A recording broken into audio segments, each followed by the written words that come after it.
Alors Jojo, est-ce que t'es islamo-gaucho de LFI ou partisan du RN?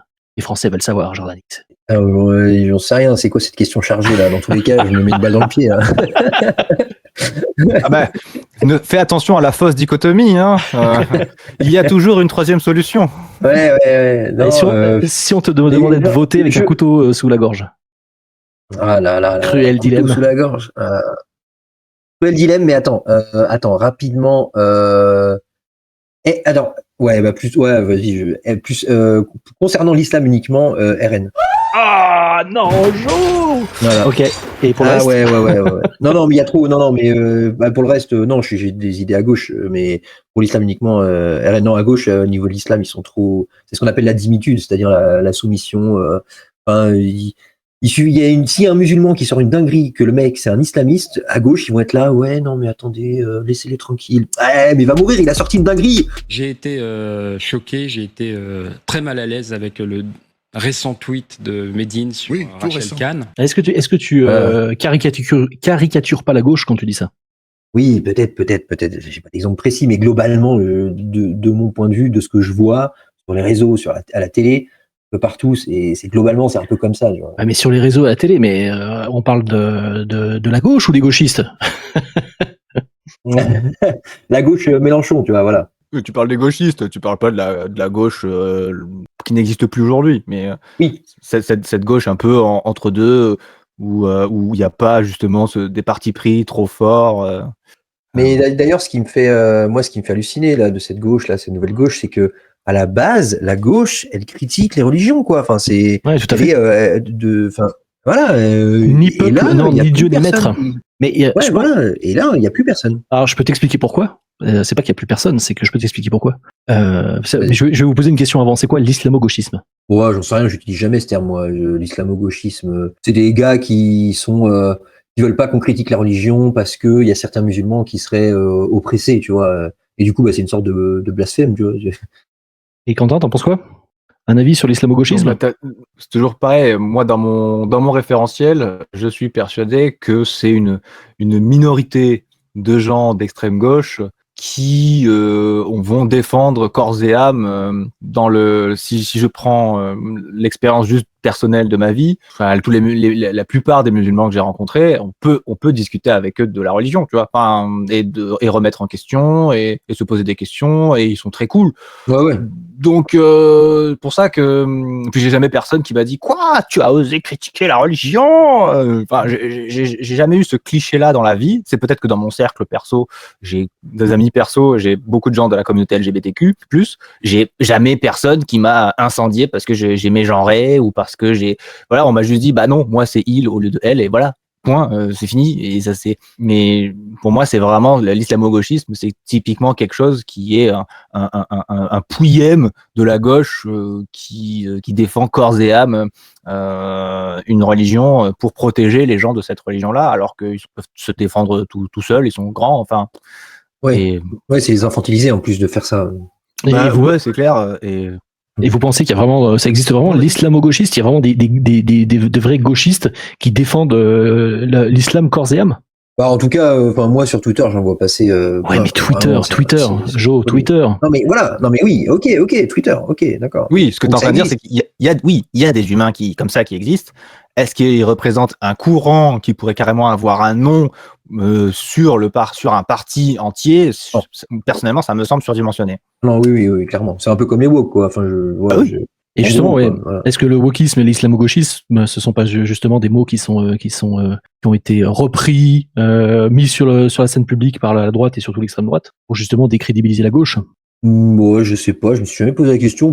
Peut-être, mais en tout cas, il faut bien poser des mots sur un mouvement, même si aussi petit soit-il, tu vois. Ouais, mais tu sais, quand on parle de le wokisme, à la limite, pourquoi pas, parce que c'est woke, c'est être réveillé aux souffrances des autres ou aux discriminations, je crois. Hein. Ouais.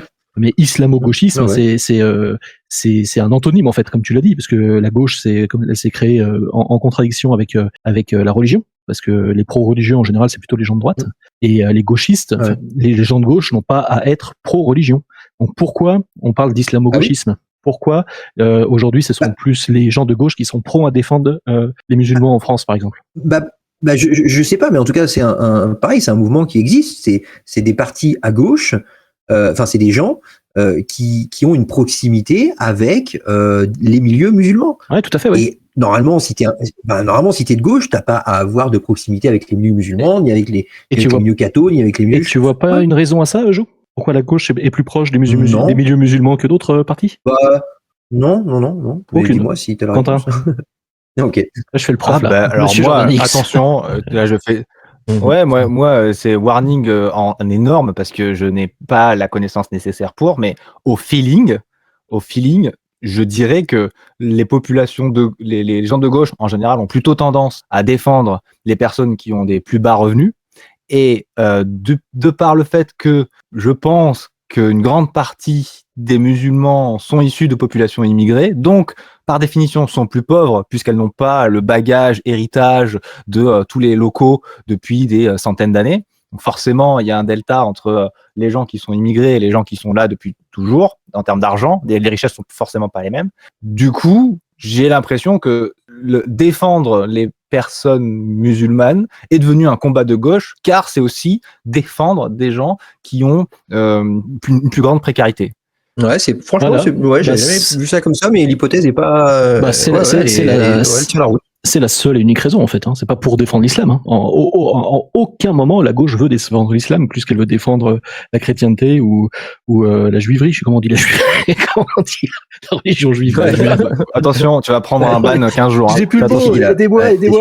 Et le nom de la religion. La religion juive. Voilà. Il y a l'islam, il y a un autre mot pour ça.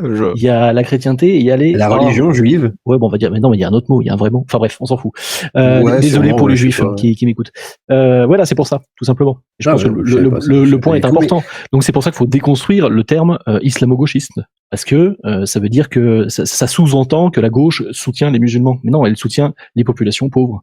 Oui, ben alors attends, dans ce cas-là, déconstruisez aussi votre. Enfin, je dis votre, je te parle pas toi, de Matt personnellement, mais je pense que t'es dans ce camp-là. L'histoire des t'es un islamophobe. Arrêtez avec ce mot-là, quoi.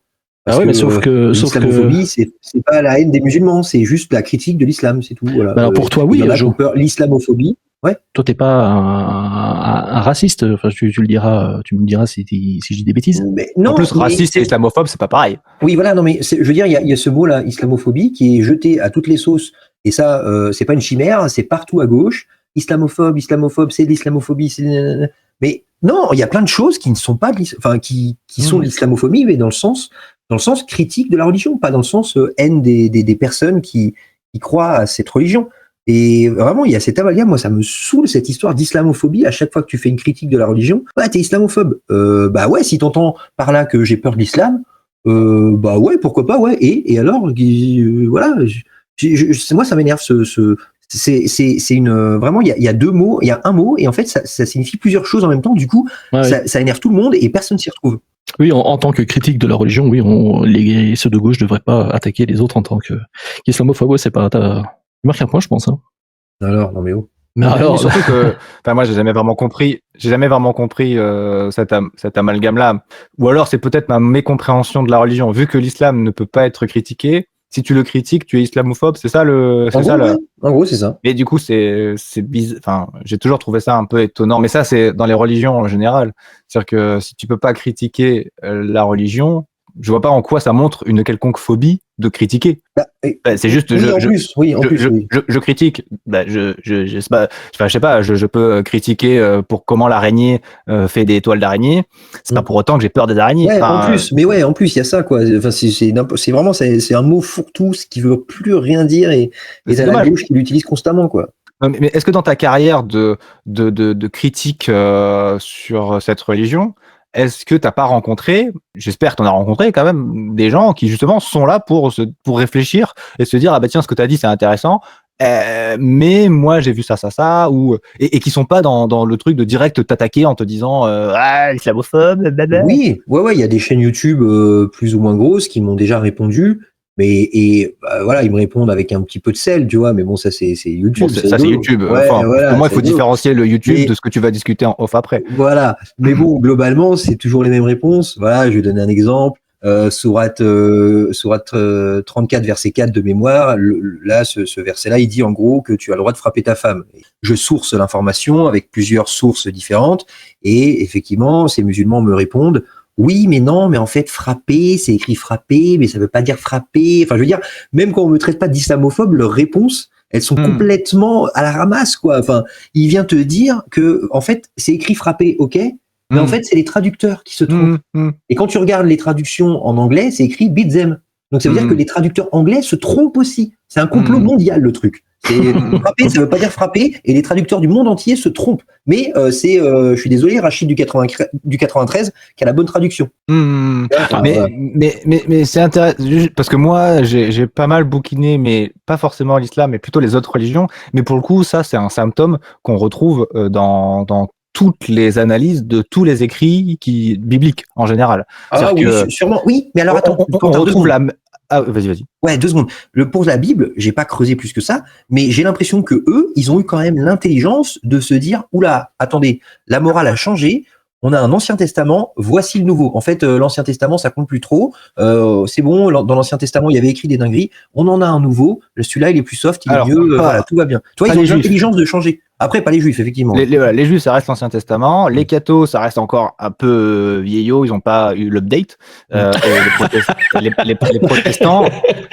protestants, eux, sont plus modernes et ont évolué. Et je pense que ce qui donne cet effet peut-être à la religion chrétienne, c'est qu'elle s'est mise à jour, elle, avec le temps. C'est-à-dire que on est passé du judaïsme. Ah, tu cherchais le judaïsme. Judaïsme, merci. Voilà.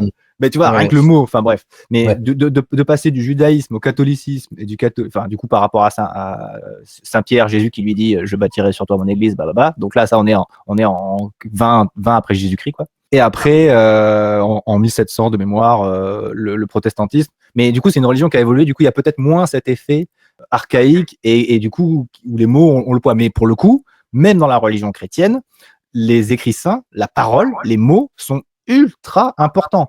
Ils lisent énormément et ils prennent chacun des mots quand tu lis des analyses avec des paragraphes d'analyse de chacun des psaumes, tout ça, c'est exactement la même chose. C'est-à-dire qu'ils vont te dire que là, c'est pas vraiment ça qu'ils voulaient dire et en fait, ils voulaient dire ça. Et en fait, il y a beaucoup de réflexions. Est-ce que Dieu était écolo? Ça doit être tout aussi énervant. Alors oui, ça doit être tout aussi énervant de ce point de vue-là parce que ça reste de la dissonance cognitive qu'ils essayent de réduire, tu vois, dire en fait c'est écrit ça, c'est pas écrit ça. Mais vraiment c'est prégnant, vraiment dans la religion islamique, il y a eu aucune mise à jour. Et surtout, c'est que dans la Bible, les écrits sont des écrits qui ont été écrits par des hommes inspirés par Dieu. Donc à partir de là, en fait, moi ça me dérange moins que le mec me dise ah ouais mais en fait du coup vu que c'est un être humain qui l'a écrit mais qui a été inspiré par Dieu, en fait bon il s'est pas trompé mais il voulait pas vraiment dire ça, c'est de l'inspiration, ça vient pas vraiment de Dieu directement lui-même. Alors que le Coran lui ça a été écrit par Dieu, ce sont les verbatims des propos de Dieu. Donc il peut pas y avoir de oui mais non mais en fait il a pas voulu dire ça. Bah comment ça, c'est Dieu qui a écrit frappez vos femmes mais en fait il a pas voulu écrire frappez vos femmes. Enfin peut-être que c'est pareil avec la Bible, je sais pas, j'ai pas creusé, mais je pense qu'il y a quand même une excuse un peu plus valable entre gros guillemets, dans le sens où la Bible a été écrite par des humains, inspirés par Dieu, ouais. Mais pour le coup, ça marche pas. Ça marche. Attends, excuse-moi. Mais parce que du coup, c'est là. En fait, c'est exactement la même chose, puisque du coup, ce qu'ils te disent, c'est que c'est le mot arabe qui veut pas vraiment dire ça. C'est ça, le mot source de l'arabe ancien. Oui, en gros, oui, c'est ça. Ouais, mais pour le coup, si ça c'est vrai, c'est vrai, tu vois. Enfin, il y a quand même eu la traduction, et donc il y a quand même eu un humain au milieu qui a fait une traduction. Exactement. Mais je m'étonne simplement parce que leur argument en fait, c'est de dire que les traducteurs se trompent. Je m'étonne simplement que depuis toutes ces années, dans le monde entier, toutes les traductions du monde traduisent le mot en arabe par frapper et qu'il n'y ait aucune correction. C'est quand même bizarre, quoi, tu vois. Enfin, du coup, voilà ce que je réponds, tu vois, à cet argument-là qui dit effectivement que le traducteur est un humain et il s'est trompé. Ok, mais tous les traducteurs du monde se trompent dans toutes les langues. Attends, laisse-moi. Non. Là, je pense que c'est plutôt la non-bijectivité de la langue. C'est-à-dire que la non-bijectivité. Pardon. Explique-le. Je quitte le live. Ça va pas du tout là. En fait, les langues. Alors, je vais me la raconter un petit peu, mais j'ai appris le japonais et en fait, j'ai réalisé un truc incroyable en travaillant une langue qui est née complètement en dehors de notre scope, de notre périmètre latin, c'est que du coup, un mot chez nous peut vouloir en dire 10 chez eux, et un mot chez eux peut vouloir en dire 10 chez nous. C'est-à-dire que ça fait vraiment des arborescences un peu cheloues. Je vous donne un exemple. Soleil, chez nous, soleil, origine, c'est 2 mots différents.